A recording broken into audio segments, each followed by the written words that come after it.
Hello everyone, welcome back to the VR Paper Learning YouTube channel. Today we are going to study about the topic conduction, convection and radiation. So let's first study about the heat transfer. According to the thermodynamics, heat transfer is defined as the movement of heat across border of the system due to a difference in the temperature between the system and its surrounding. Means कि thermodynamics के according जब भी system और surrounding के border में temperature difference जो create होता है तब वहाँ पे हीट जो है वो मूव करती है from system to surrounding. That is called heat transfer. That is due to only the temperature difference between the system and surrounding. तो हीट ट्रांसफर के हमारे पास 3 मोड्स हैं, कंडक्शन, कन्वेक्शन एंड रेडिएशन. तो जो कि हम इस वीडियो में स्टडी करेंगे. तो सबसे इम्पॉर्टेंट बात जो हीट ट्रांसफ़र होती है वो होती है from higher temperature region to lower temperature region. मतलब हमेशा ही ये सेकेंड लॉ जो है थर्मोडायनेमिक्स का सेकेंड लॉ है कि जो हमेशा हीट ट्रांसफ़र की डायरेक्शन होती है that is from hot body to cold body. So let's study about the 3 processes conduction, convection and radiation. So first of all, what is conduction? Conduction is the process in which heat flows from the objects with higher temperature to the objects with the lower temperatures. Means कि अगर कोई भी एक आपके पास body है जिसका temperature है T1 और अनदर कोई बॉडी है हमारे पास जिसका टेम्परेचर है T2, इन दोनों में क्या है टेम्परेचर डिफरेंस है. मीन्स मैं अगर कंसिडर कर लूँ कि जो T1 है that is greater than T1 जो है वो किससे ग्रेटर है T2 से. मीन्स अगर वहाँ पे टेम्परेचर T1 T2 से ज़्यादा means there is a temperature difference between these 2 bodies and there will be a heat transfer takes place from which body, from hot body to cold body. तो अगर T1 is greater than T2 है तो अगर अब यहाँ पे main एक आपके पास इम्पॉर्टेंट बात ये है कि अगर ये दोनों फिजिकल कांटेक्ट में आएंगे तभी हमारे पास यहाँ पे हीट ट्रांसफ़र होगा. यहाँ पे जो हीट ट्रांसफ़र होता है that is through only physical contact. मतलब जैसे T1 जो है T2 के साथ अगर इसका फिजिकल कांटेक्ट होता है तो इन दोनों बॉडीज में हीट ट्रांसफर होगी. That is from T1 to T2 क्योंकि T1 टेम्परेचर ज़्यादा है एज कंपेयर टू T2. तो यहाँ पे हीट ट्रांसफर हो रही है दैट इज कॉल्ड कंडक्शन. तो इस कंडक्शन को आप और क्या कह सकते हो, थर्मल कंडक्शन और heat conduction, because there is a transfer of heat from one body to another body, right. तो कंडक्शन के यहाँ पे एग्जाम्पल्स है हमारे पास आयनिंग ऑफ क्लोथ और melting of an ice cube when held in hands. तो देखो आयनिंग ऑफ क्लोथ्स में क्या है कि आपके पास हीट ट्रांसफ़र हो रही है फ्रॉम, अगर आप एक कोई भी क्लोथ को जब आप आयन करते हो तो आपके पास जो आयन की जो भी हीट वहाँ पे प्रोड्यूस हो रही है इलेक्ट्रिसिटी के थ्रू, तो वो किसको ट्रांसफ़र हो रही है, आपके क्लोथ को, ठीक है. That is the example of conduction. वहाँ पे फिजिकल कॉन्टैक्ट है between iron and the cloth. Second is melting of an ice cube when held in hands. अब देखो आपके जो बॉडी का कोई एक नॉर्मल टेम्परेचर होता है, दैट इज नॉर्मल टेम्परेचर कितना होता है 98 डिग्री फ़ारेनहाइट. तो हमारे पास यहाँ पे जो आइस क्यूब है उसका टेम्परेचर हमारे बॉडी से बहुत ही लोअर होगा. तो आइस क्यूब का टेम्परेचर लोअर है और हमारी बॉडी का जो है वो हायर है then that of the ice cube. तो अगर हम आइस क्यूब को अपने हैंड में होल्ड करते हैं तो हमारी जो बॉडी का जो टेम्परेचर है वो कहाँ ट्रांसफ़र होना शुरू हो जाएगा, आइस क्यूब में. तो आइस क्यूब में अगर टेम्परेचर इंक्रीज हो रहा है तो वहाँ पे उसकी क्या हो जाएगी, मेल्टिंग हो जाएगी, राइट. तो इसलिए जो वहाँ पे ये भी एक एग्जाम्पल है किस चीज़ का, कन्वेक्शन का, क्योंकि हमारा जो हाथ में अगर हमने उसको होल्ड करा है that means there is a physical contact between the ice cube and in our hands. तो next one is conduction equation. तो conduction equation that Q is equal to K dot A T hot minus T cold into D, where अब Q यहाँ पे obviously क्या है, transfer of heat per unit time, और K यहाँ पे क्या है, thermal conductivity of a body A is the area of the heat transfer, means जितने एरिया में से क्या हो रही है, हीट ट्रांसफर हो रही है. T hot is the temperature of the hot body and T cold is the temperature of the cold body. And last one is D is the thickness of the body. So that was all about the conduction. Now next, convection. What is convection? The movement of fluid from higher temperature region to lower temperature region. Means fluid का जो fluid क्या contain कर रहा है, that is fluid molecules. तो यहाँ पे किस चीज़ की मूवमेंट हो रही है, फ्लूइड मॉलिक्यूल्स की. सो लेट अस सपोज यहाँ पे बेस्ट एग्जांपल क्या है, बॉइलिंग ऑफ द वाटर. अब बॉइलिंग ऑफ वाटर में होता क्या है, जैसे मान लो अब आपने वाटर यहाँ पे कंसिडर करा है, तो यहाँ पे वाटर मॉलिक्यूल्स है, तो इसको आप हीट अप कर रहे हो, फ्लेम पे आपने इसको रखा है, ठीक है. तो होगा क्या, जो भी इसके वाटर मॉलिक्यूल्स होंगे, जो ऑब्वियसली आप जो बॉटम से उसके जो मॉलिक्यूल्स हैं वो क्या गेन करना शुरू कर देंगे, टेम्परेचर गेन करना शुरू कर देंगे. अगर टेम्परेचर इंक्रीज हो रहा है तो इट मीन्स काइनेटिक एनर्जी जो है वो मॉलिक्यूल्स की इंक्रीज हो रही है.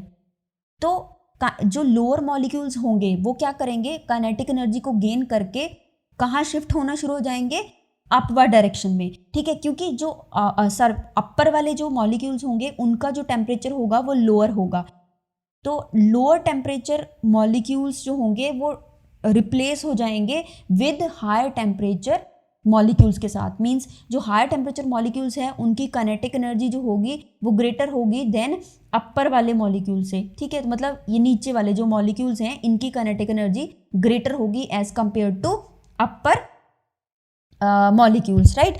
तो होगा क्या, अपर जो lower molecules kinetic energy gain कर रहे हैं, these will shift in the upward direction. तो इस तरह से जो हीट ट्रांसफर हो रही है that is due to the shift of the molecules, fluid molecules. इसीलिए यहाँ पे डेफिनेशन में मेंशन करा है the movement of the fluid molecules. मतलब यहाँ पे जो उसके पार्टिकल्स होंगे किसी भी मैटर में जब हीट ट्रांसफर होगी, तो जब उसके अंदर के जो पार्टिकल्स हैं, पार्टिकल्स जब मूव करके एनर्जी को ट्रांसफर करेंगे, that is called convection of the heat, right? That is the convection of the heat.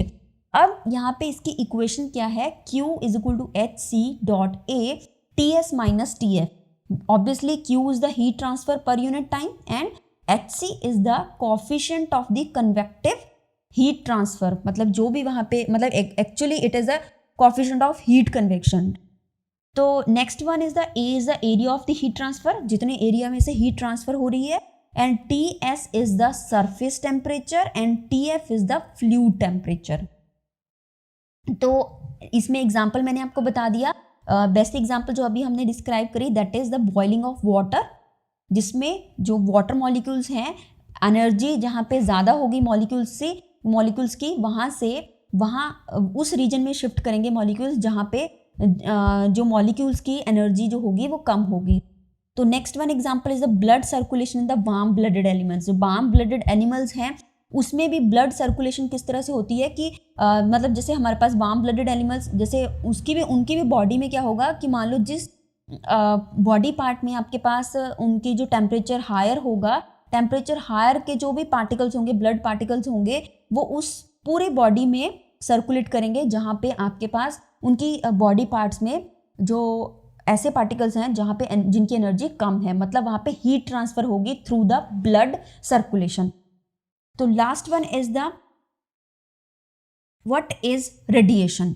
तो रेडिएशन क्या होती है, this is the last method of the heat transfer. So what is radiation?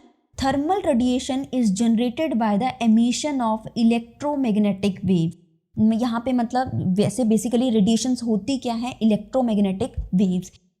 तो यहाँ पे जो एनर्जी ट्रांसफर होती है फ्रॉम द एमिटिंग बॉडी. अब कोई भी बॉडी जिसका टेम्परेचर हायर होगा, ऑब्वियसली जो रेडिएशन की फॉर्म में कोई भी बॉडी अगर जो रेडिएशंस एमिट करेगी, वो बॉडी जो होगी वो एक हॉट बॉडी होगी. जब उसका टेम्परेचर ज़्यादा होगा एज कम्पेयर टू सराउंडिंग्स, तभी वो क्या करेगी, हीट ट्रांसफर करेगी. क्योंकि सेकेंड लॉ ऑफ थर्मोडायनेमिक्स के अकॉर्डिंग हमेशा जो हीट ट्रांसफर होती है that is from higher temperature body to lower temperature body, right, hot body to cold body. इसलिए यहाँ पे जो भी कोई बॉडी जो एमिट करेगी रेडिएशंस, वो एक क्या होगी, हॉट बॉडी होगी. तो जो आपके पास इलेक्ट्रोमैग्नेटिक रेडिएशंस जो मूव कर रही हैं, एमिट हो रही हैं बॉडी से, वो किस फॉर्म में, जो आपके पास हीट जो है वो कैरी कर रही हैं from the hot body to the surroundings, ठीक है। मतलब हमारे पास जो एनर्जी ट्रांसफर हो रही है that is in the form of radiations और in the form of electromagnetic waves. तो थर्मल रेडिएशंस जो है वो बेसिकली रिजल्ट किस चीज का है, due to the random motion of the molecules in the matter. मतलब वहाँ पे एक्चुअल में, जैसे अभी मैंने यहाँ पे एक हॉट बॉडी कंसीडर करी थी, तो हॉट बॉडी के अंदर क्या है, मॉलिक्यूल्स हैं, इनका जो मोशन है that is the random motion. तो रैंडम मोशन होने के कारण वहाँ पे हीट जो है वो जनरेट होती है, जितना रैंडम मोशन होगा उतनी हीट ट्रांसफर होगी। तो हीट जनरेट होने के साथ वहाँ पे एक्चुअल में जो हीट ट्रांसफर हो रही है वो किसके थ्रू होगी, वहाँ पे थर्मल रेडिएशन की फॉर्म में।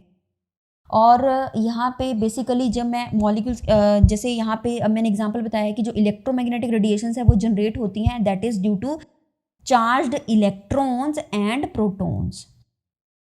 सो next one is the radiation की इक्वेशन होगी, नेक्स्ट क्या होगी, P is equal to E dot sigma dot A multiply by T R minus T C to the power 4। अब यहाँ पे P क्या होगा, net power of the radiations, मतलब जितनी जो भी पावर जो है वो रेडिएशंस हो रही, एमिट हो रही है रेडिएशंस की, that is equal to P। And next one, A is the area of the radiation और you can call it a body, ठीक है। मतलब जितने एरिया से, उस बॉडी के एरिया से जो रेडिएशंस जो है वो एमिट हो रही है, that is A। Now TR is the radiator temperature and TC is the surrounding temperature. जैसे कि मैंने आपको बताया था कि जो आपके पास बॉडी है जो रेडिएशंस एमिट, जिसमें से रेडिएशंस एमिट होंगी, उसका टेम्परेचर हायर होगा एज कंपेयर टू सराउंडिंग, तभी जो है आपके पास हीट ट्रांसफर होगी, because heat transfer is takes place from hot body to cold body. तो आपके पास जो TR है वो that is the radiator temperature. Radiator means जो हॉट बॉडी होगी जिसमें से आपके पास रेडिएशंस जो है वो एमिट हो रही है, और TC यहाँ पे क्या है, सराउंडिंग्स टेम्परेचर, जहाँ पे सराउंडिंग्स में वो क्या करेगा, हीट को ट्रांसफर करेगा। अब E क्या है यहाँ पे, emissivity, that is the coefficient, और सिग्मा यहाँ पे क्या है, Stefan's constant, that is also constant. Now last one is the example. Example क्या होगी यहाँ पे, microwave radiations. Microwave radiations in the oven, that is the example of radiations, you know. And next one is the UV rays coming from the sun, जो कि सबसे best example है, ठीक है। तो सन में से जो भी यूवी रेडिएशंस आती हैं, these are the example of radiation heat transfer. So these all processes are explained in this diagram.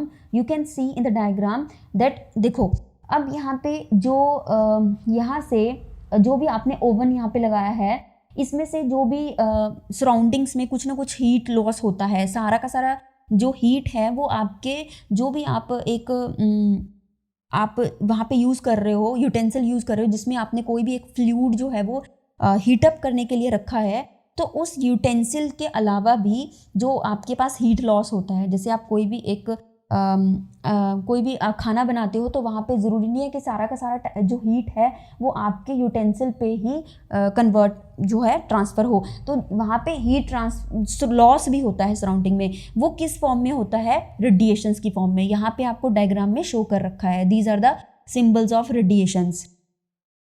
Now अब यहाँ पे कन्वेक्शन कैसे हो रही है, कन्वेक्शन कैसे होगी, जैसे मैंने आपको बॉइलिंग ऑफ वाटर बताया था, तो ये सेम एग्जांपल है आपके पास। तो जैसे आपको यहाँ पे मॉलिक्यूल्स जो है वो रिप्रेजेंट करे हैं, वाटर मॉलिक्यूल्स, तो जो भी यहाँ से हीट ट्रांसफ़र होगी आपके बर्नर से, तो वहाँ से जो आपके पैन में वाटर आपने रखा है, उसके जो लोअर मॉलिक्यूल्स है वो काइनेटिक एनर्जी को गेन करेंगे और वो अपवर्ड डायरेक्शन में मूव करने लग जाएंगे। तो होगा क्या, जो जिसकी काइनेटिक एनर्जी ज़्यादा होगी वो अपवर्ड डायरेक्शन में मूव करेंगे, मींस अपनी जो काइनेटिक एनर्जी है वो अपर पार्ट में शिफ्ट कर रहे हैं, मतलब एक रीजन से दूसरे रीजन में अपनी हीट को ट्रांसफ़र कर रहे हैं by the movement of molecules, और you can call it the particles of the fluid, and that is the method which is called convection. Last one is the conduction. Conduction में होगा क्या बच्चे, जैसे अब यहाँ पे आपका जो भी हैंडल होगा, उस यूटेंसिल का एक हैंडल होगा, हैंडल भी क्या हो जाता है, हमारा गर्म हो जाता है उस पैन का। तो एक्चुअल में हो क्या रहा है कि हैंडल और उस पैन का आपस में फिजिकल कांटेक्ट है। तो हैंडल और पैन का जब फिजिकल कांटेक्ट होगा तो पैन में से जो है वो हीट ट्रांसफर हो रही है to the handle of the pan. तो इन दोनों में एक फिजिकल कांटेक्ट होने के कारण वहाँ पे हीट ट्रांसफर हो रही है, that is called conduction. That conduction of the heat transfer means कि जो हीट ट्रांसफर हो रही है that is due to the physical contact.